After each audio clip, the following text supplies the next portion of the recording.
Hello beautiful and welcome back to my channel and welcome to this video where we are going to talk about the best and worst releases of 2022 so far.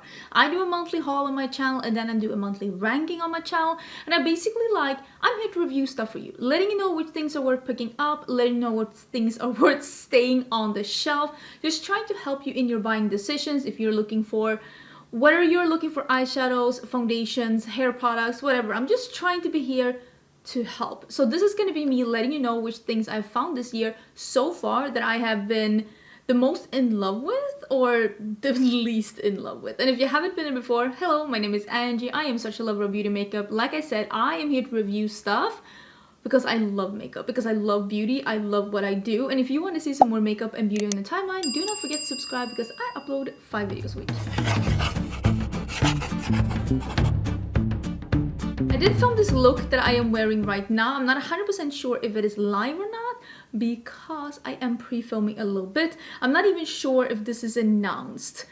I will put in the description box some info about the things that I'm wearing on my face together with the things that I'm going to be talking about today. So if you're wondering about anything, check the description box, but I'm not 100% sure about the timeline because I am pre-filming a little bit. So these are going to be things that I have mentioned in my monthly rankings. There are also going to be some things here that I have forgotten to mention in my monthly rankings because I'm a klutz.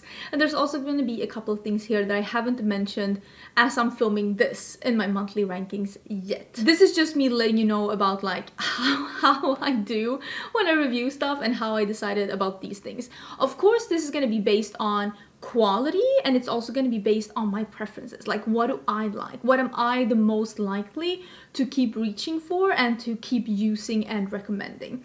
I'm not 100% sure. I'm kind of actually quite sure that all of these things were not released throughout this year. Usually I put this like limit on myself to only include stuff in like best of the year or like best in the year so far that has been released this year, but these are things that I have discovered and reviewed this year. So I'm gonna do it like that instead because I'm actually not 100% sure when a couple of these things were released. Let's talk about two foundations first. This is the foundation that I'm wearing today. This is the Makeup Forever HD Skin, the new HD Skin foundation. I have mine in 2N22. This is the foundation that I'm wearing today. I really love this foundation. I think that this foundation looks skin-like. It is like a satin matte. This is not a dewy foundation. This does dry down. You can't touch your face. I feel like this is very not liquidy, but it's definitely not moussey or heavy on your skin. You can use a little or you can build it up and have a little bit more of a medium / full coverage. Really do like this foundation. It holds up great. It doesn't really settle into fine lines, and honestly, this is the best foundation that I've tried this year. I've actually tried quite a few foundations and I definitely like this one the most. Feel like this one got a lot of hype when it was released, and for good reason. This is a great foundation and I keep reaching for it and I think it's awesome. Another foundation that I also really like, wait, I have it here. This one. This is definitely my second favorite of this year, is the One Size Turn Up the Base BBB Cream. This is a Beauty Blur Balm. Also really like this one. This looks slightly more matte on the skin and it also has a little bit more of a thicker consistency, but I still feel like it's thicker but without being like heavy. You remember that old original Tarte Amazonian Clay foundation that was like toothpaste? This is not that. It's like a thicker gel. It has a really like messy packaging. First I thought you had to like screw this one. Oh my god, oh no, wait. You had to like, ooh, that's what I mean. When you close it, there is like some coming on the side. I thought you had to screw it off first when you were like applying this, but you really don't. This is in medium 1. And like you can see, this is a pretty matte foundation, but I still don't think that this looks powdery on the skin. I have a very normal skin. I do tend to be a little bit more oily throughout the day now because of the humidity here in Texas, but I don't really have oily skin normally, and I definitely do not have dry skin, and I feel like both of these hold up really good on me and just looks really good throughout the day. It doesn't really crack up on me, and also they don't break down on me over time. So I've been really enjoying both of these. This one just looks a little bit more skin-like on my face, but I will say I like both of them. This is one item that I discovered this year, but I know for a fact that this was released at the cusp of this year. Like, I think that this was released like in between Christmas and New Year's, but this is the Rare Beauty bronzer stick. I actually have mine in 2 shades. I bought another shade, but I think it's still in my box of things to foam with. Like I said, I am pre-foaming, but I did buy another shade. This is in Power Boost, and this is shade number 1, but I also did buy the shade number 2 that is called Happy Soul, I think. So this is the bronzer stick, and honestly, this is the best bronzer stick I have tried. Like, this is the best cream bronzer in a stick form that I have ever tried. This is sold out constantly for good reason. Believe the hype. I will link it down below. Check if it's still in stock. If you are looking for a new bronzer, definitely recommend this one. It is not too pigmented, it's easy to blend, but still not smeary or oily. It sets down on your face and just looks beautiful. And even if you forget and you powder your face, this still will work on a powdered face. It's just honestly a really incredible formulation, and I'm excited that it exists. So yeah, it's been very hyped, but for good reason. Believe the hype. It is a really good product. This one was also really hyped, and I also will say here, believe the hype. This is the NYX Bear With Me concealer. Personally, I think this is the pretty much exact same formulation as the concealer that they had before, the Born to Glow concealer. People say that this is more full coverage. I don't think that this is more full coverage, but this applicator, which is a pump, does distribute more product than the poof did with the Born to Glow concealer. So I think that, yeah, if you apply more concealer, this is gonna be more coverage. But if you just apply as much concealer as you did with the Born to Glow, I feel like they are both a medium concealer with a skin-like matte / satin finish. Like, it dries down. It's not greasy or oily, but it's still not a matte flat. That's usually what like a radiant matte finish. It usually means that it dries down, but it's not a flat finish, and it just looks really stunning under the eyes. It doesn't crease, it doesn't look heavy, it doesn't look cakey with powder. And honestly, this is worth the hype. It is a beautiful concealer. I 1,000,000% recommend it. I think I have mine in vanilla. Yeah, I have mine in vanilla. I will link it down below. This was also sold out for such a long time for good reason. Believe the hype. This is a newer like favorite of mine, and I have to give a shout out to the new highlighters from Charlotte Tilbury. Charlotte Tilbury makes incredible highlighters, and I really love the Beauty Light ones. I've talked about those before, but first of all, this packaging is stunning. I feel like with Charlotte Tilbury, you are paying a higher price tag, but I personally think that almost all of the products that I've tried from the brand has been good quality. There's been a couple of things where I've been like, this isn't my favorite, but I don't think I've tried anything where I'm like, okay, so this sucks. Not for me, at least. This is the Multi Glow, and this is an all-over highlighter. I love the Beauty Light ones, but if you don't like it, like a product, but if you don't like a liquid highlighter, you want to get a powder highlighter, definitely recommend this one. It comes in 2 different shades, one that's warm, which is this one, and one that is cool, which is well, the other one then, well, making sense. This is Dreamlight. So Dreamlight is the warm tone one. You can put your brush in any of these if you want to be more specific, or you can just go all over. I really like this one. It gives a beautiful glow on the skin. It doesn't leave a cast on me, and I just really like how this looks, and I like how the component feels, and I just think that this is a plus product from Charlotte Tilbury, and I'm excited to have it in my life. This is again another thing. I ranked this very high when I ranked this, and this is the Hero line by Hindash, but I am 1,000,000% sure that this wasn't released in 2022. I'm fairly sure that this was released in 2021.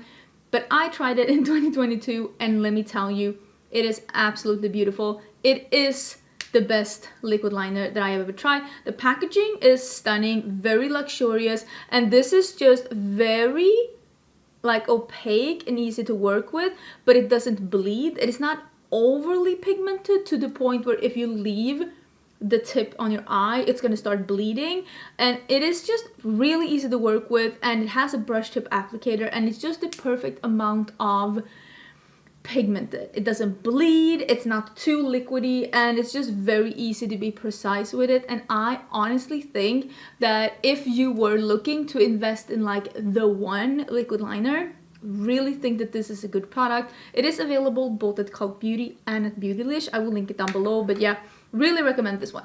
This is something that I know that I forgot to rank. And I'm sad that I forgot to rank it because it is such a good product. And I did mention this one in my Sephora VAB sale recommendations, but I forgot to rank it. But I'm giving you my review now. This is the Benefit Professional Light Primer. So this is the light version, and this primer, first of all, you can see how much I've used this. It is gorgeous. I thought that this was going to be like the Professional Original, which is like, it is a pore filling primer. It feels like a silicone primer. This one goes out, like the way it comes out.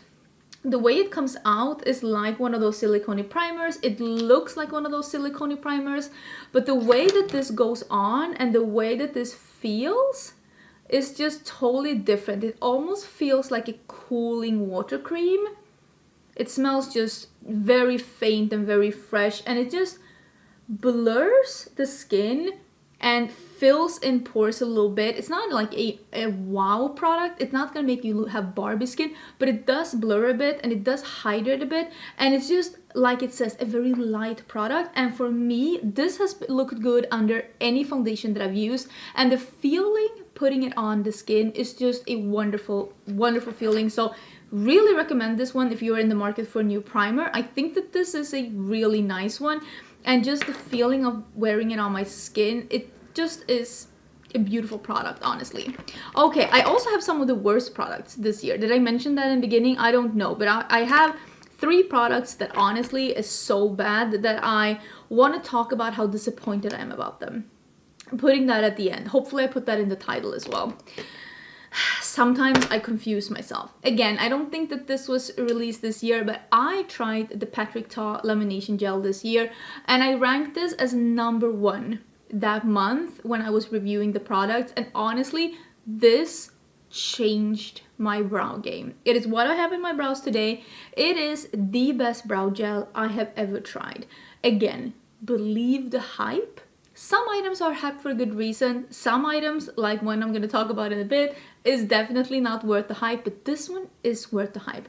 It has a little like comb on the end. I should probably buy a new one because mine is like starting to run out. You brush this in your brows, and the instructions say to brush until the brow starts to feel sticky, and then you press it on with the wand.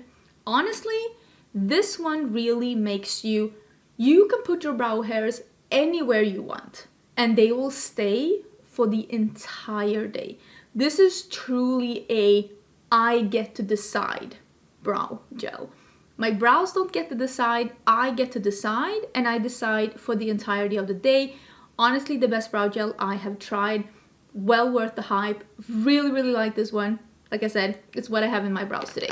Next one is a newer product in my collection, and I honestly could only find 2 of them, and the other one is probably here somewhere. This is a newly found product, and I immediately knew after using it for the first time that these Super Shock highlighters from the Colourpop and Winnie the Pooh collection were going to be favorites.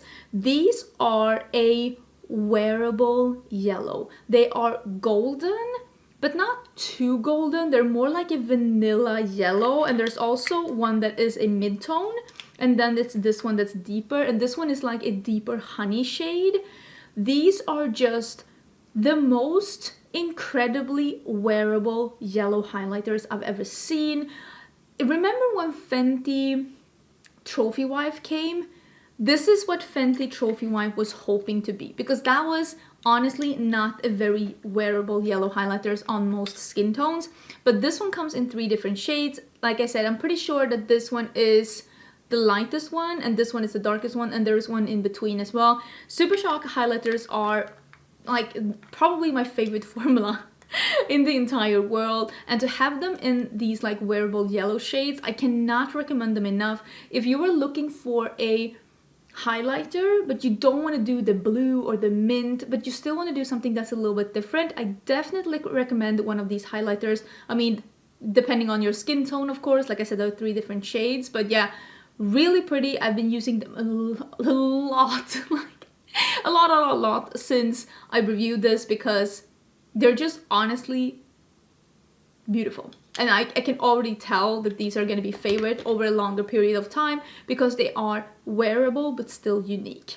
Okay, I have one more thing that I want to mention that's in like the good category, and then we have 3 things to mention that are in the naughty category. I have to give a shout out to the Lunar Beauty lip oils. These are beautiful. The component is stunning. It's the same component as it usually has, the ombre. This is like a dusty pink going to clear, and has the diamond up here, and you can see the lip oil down here. There's a doe foot applicator, but this is a beautiful formula. It leaves a glass-like appearance on your lips. It is extremely comfortable, cushiony on the lips without being sticky, and the smell is amazing. It really smells like they say it's gonna smell. The clear one smells like mango, and it really takes me back to being by the beach in Italy ordering mango sorbet.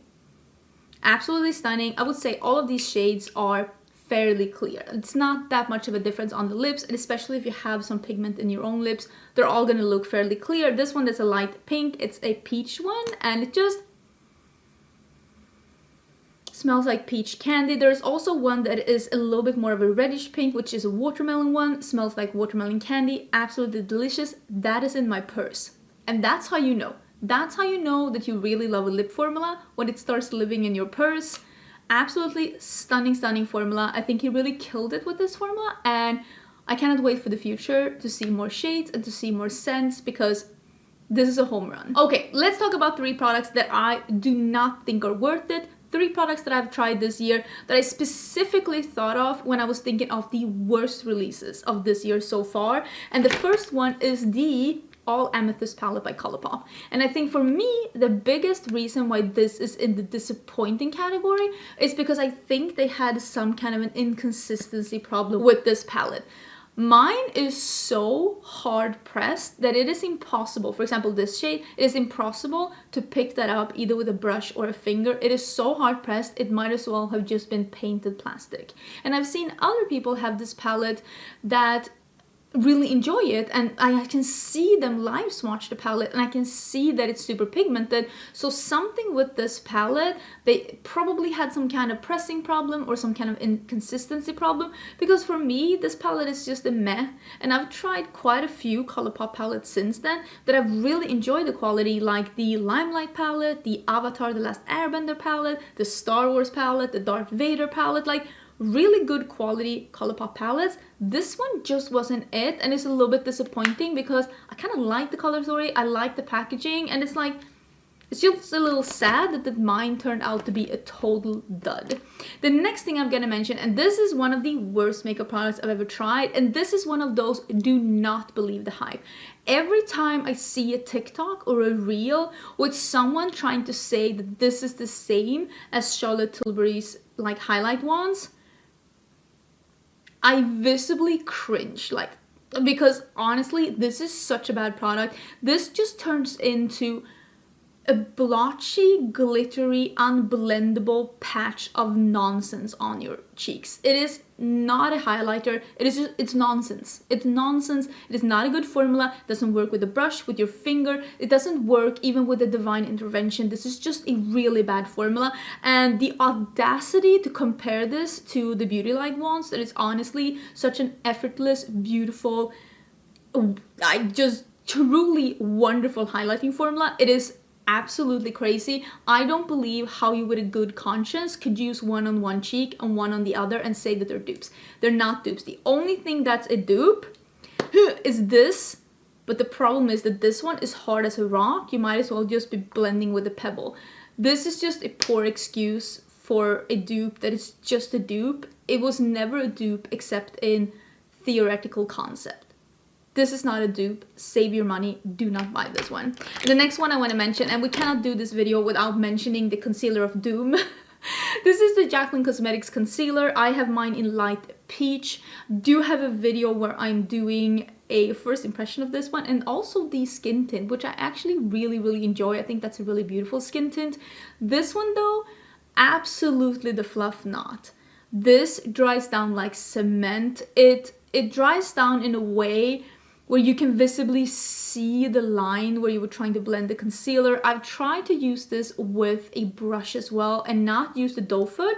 Actually like put some on the back of my hand and then just try Let me see if I can like put some here. I haven't have anything, and put some on the back of my hand and use a brush and try to blend this under my eyes. But you can see, right, how dry it looks, because this just looks incredibly dry under the eyes. And I will say, yes, this is a self-setting concealer, meaning that you don't have to use powder on top of it. It will still set on itself.